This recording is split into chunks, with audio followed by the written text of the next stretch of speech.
Welcome to our review on fitness and health. First thing we need to understand here are the two definitions.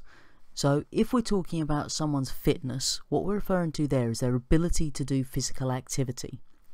If we're referring to someone's health, we're talking about if they've got diseases present.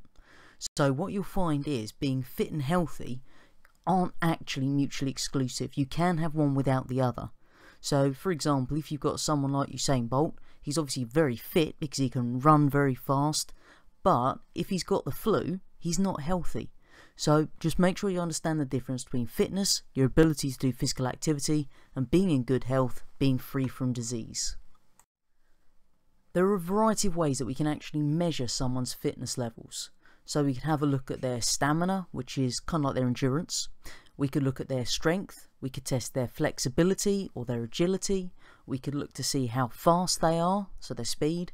And we can also look at their cardiovascular efficiency, which is looking to make sure their heart's efficient and that they've got a normal blood pressure. Now, in order to measure some of those, we're going to need some specialist equipment like blood pressure monitors. But for others, they're very simple to test with very minimal equipment. Next we come on to look at one of the big causes of death in the UK, which is heart disease. So if we're looking at the main cause of people dying early, then it's going to be heart disease in the United Kingdom. Now there are a few risk factors here, so that if you are a smoker, or if you've got high blood pressure, if you eat a lot of saturated fat in your diet, or if you eat a lot of salt in your diet, all of those are risk factors for heart disease. So that means they're going to increase the chance of you possibly developing it. In order to measure someone's blood pressure, we need to look at two things. We need to look at the pressure which is generated when the heart contracts, and that's called the systolic pressure. And we need to have a look at the pressure generated when the heart is relaxed, the diastolic pressure. Now, when you get a blood pressure measurement, you're going to have two numbers. So the first one is your systolic pressure, and the second one is the diastolic pressure. So I've given you an example at the top there, 120/80, and the units for blood pressure are millimeters of mercury, mmHg. And that just refers back to the original blood pressure devices that we used that actually used to use mercury in a tube, and it would measure just the distance it travelled. But the first number is always your systolic, and that should be the higher of the two, and then your diastolic is the second number there.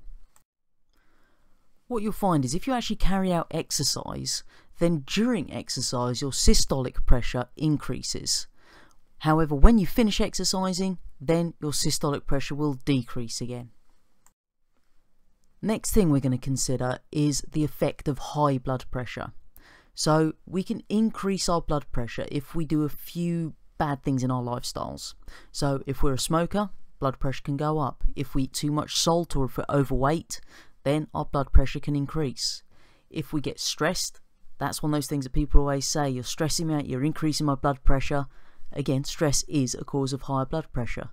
If you drink too much alcohol or eat a lot of saturated fats, those will also contribute to you generating higher blood pressure in your body. Now, if we do have high blood pressure and we want to lower it, then we can take regular exercise and we can eat a balanced diet to help reduce it. In terms of how smoking is going to affect our blood pressure then, inside tobacco smoke what we find are two important chemicals. We've got carbon monoxide and nicotine. So if we consider our nicotine first of all then, what we find is that nicotine is going to increase the heart rate. So as that heart rate then increases, we're going to be under more risk of developing that high blood pressure. Secondly, if we consider the saturated fat and how that leads to our increase in blood pressure, what we find is in our diet, as we take in that saturated fat, it's going to be taken to the liver where it will be converted into cholesterol. Now, cholesterol then gets carried through our bloodstream, and as that happens, it gets deposited in the artery walls. Now, what happens there is that our arteries then become much narrower, which means there's a smaller space for our blood to flow through. So the blood flow becomes restricted, and as a result of that, our blood's trying to be forced through that narrower gap, which leads to the increase in blood pressure.